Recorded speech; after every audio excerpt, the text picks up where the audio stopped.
Excited about the release of Brizy WordPress 2.4. Let's have a look at what is new in there. And in this video, we will look at the basically default font.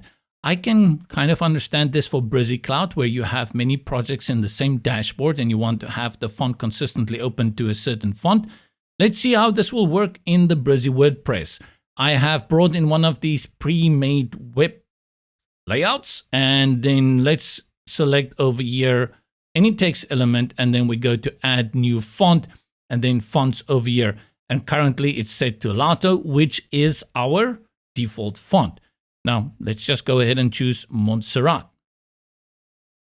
And then if I close it, and that means when I select another text element in the future, it should be that, Montserrat.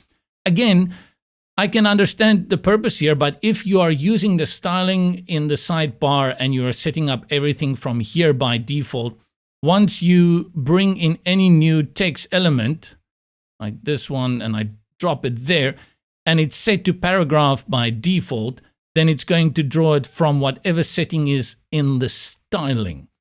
So again, not 100% sure why, unless we're talking about other elements that may have a font that is set to the default Lato. But because you're working on a website by website basis, unless you are running a multi-site, I can understand why you want to change the default font. Great feature to have in Brizy Cloud. Again, because you will have many different websites within a single dashboard and workspace.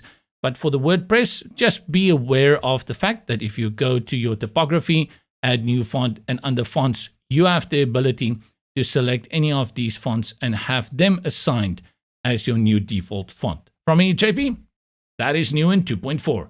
Go well and stay safe.